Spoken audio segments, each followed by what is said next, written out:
Good morning, everybody. If it looks like I just woke up, I did. Just about an hour ago. I've been tending to the animals, and every morning is something different. Chester getting through the fence. We're clearing out our old foods and seeing if the chickens like dried shrimp. They don't. The doggies do. So I've been outside tending chickens and tending animals and cats and stuff. Haven't really gotten ready for the outside world, but if I don't get this done now, it's not going to get done. And I've agreed, for what it's worth, to begin this series. We're talking about freedom. And I've talked a couple of times about how we need to use the power of our imagination to bring it to manifest. And I want to, again, show you to Neville Goddard. Let me pause it and show you the where you can find that. Hold on. Okay, so you can find Neville Goddard um, on YouTube. You can kind of see it anyway. Neville Goddard, a whole bunch of them, and this sort of his work will help us use our imagination better. It's really our power of manifesting. But beyond that, when we're talking about what freedom isn't lawlessness. It isn't. Also, it isn't electing all these individuals to fulfill our will and then watching them actually uh, pass laws that have one heading and do another thing. It isn't taxation. It isn't compliance. So think about how much time you spend complying with filling out forms and this and that. Um, and imagine your life free of doing all of that. That's how awesome freedom is. Now, it's inappropriate to think of freedom as if it doesn't have order or social cohesion.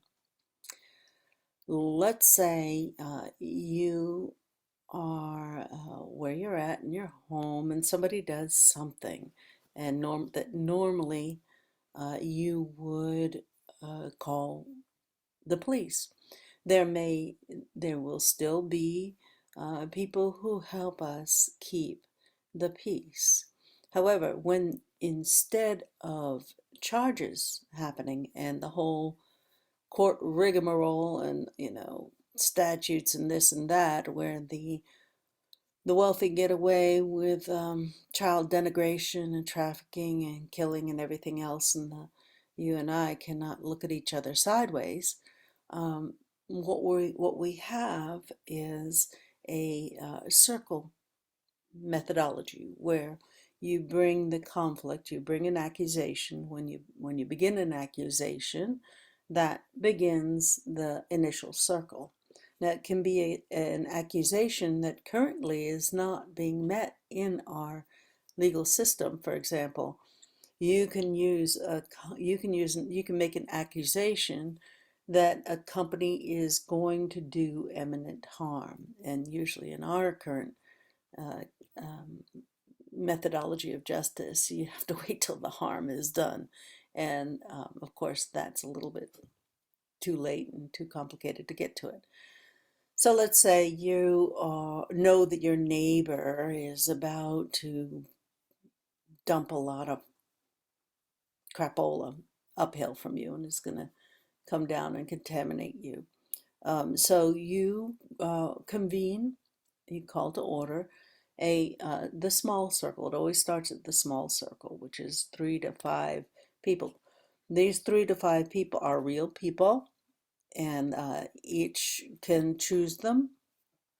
And uh, the matter, you bring forth your concerns, and the other brings forth uh, their uh, their perspective. And this group asks a singular question.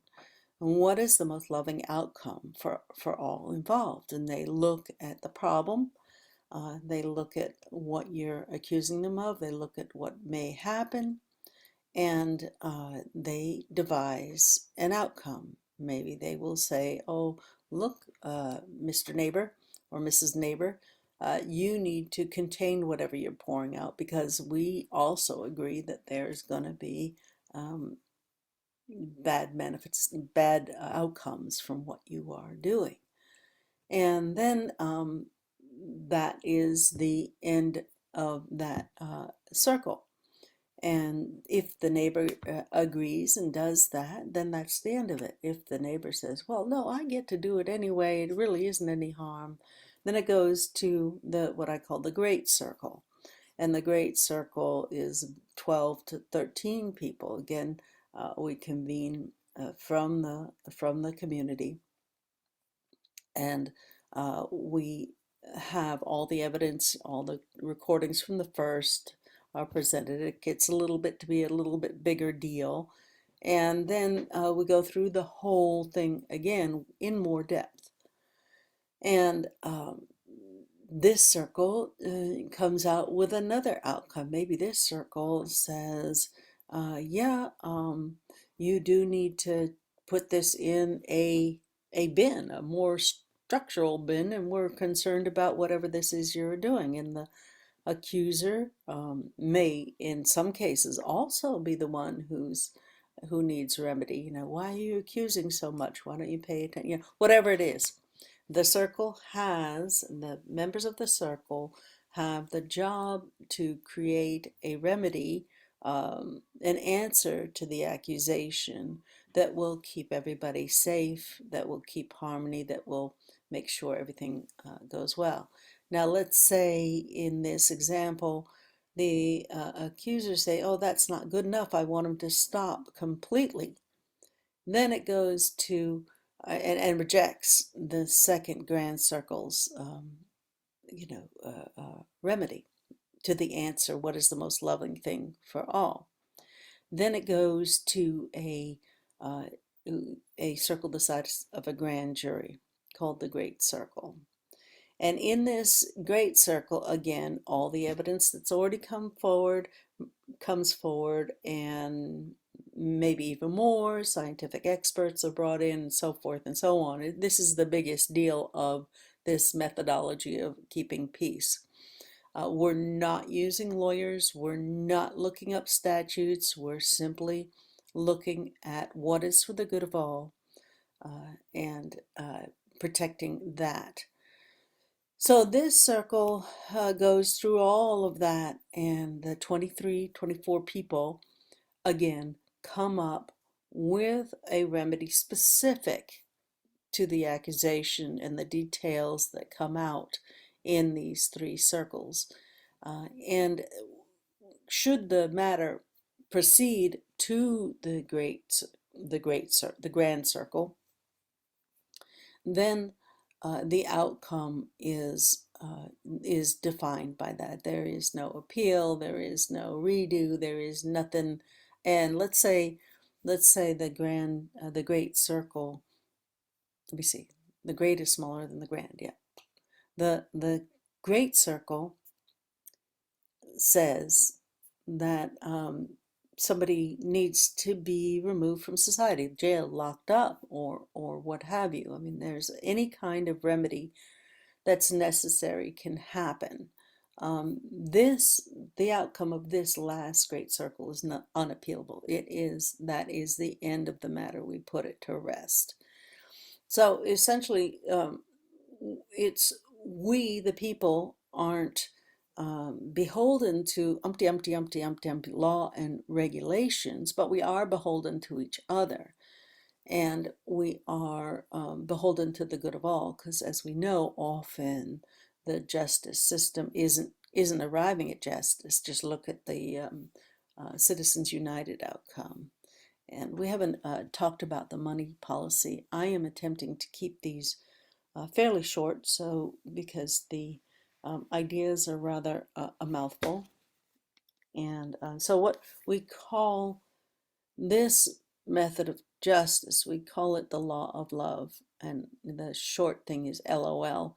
And the fun thing about it is there's no lawyers, there's no laws, there's natural law, there's do unto others, there's um, for the good of all, and it answers the question, what is the most loving outcome? The other beautiful thing about this methodology is that as we move into freedom, and freedom instead of capitalism, corporatism, totalitarian freedom as our natural order, we can implement this method of justice keeping, of peacekeeping, without with very little apparatus. And we all know that the laws and so forth are really squirrely at this point. They say one thing, mean another thing. Somebody who does 3 strikes did not do the same thing as somebody else who did it. So this way, it's on the basis of common law and on indigenous circles, we can restore peace in a very simple and yet deep and complex way. Um, Thank you for joining me this Sunday morning on July 10th, 2022. This is Emily Peyton, your erstwhile guide. Bye for now.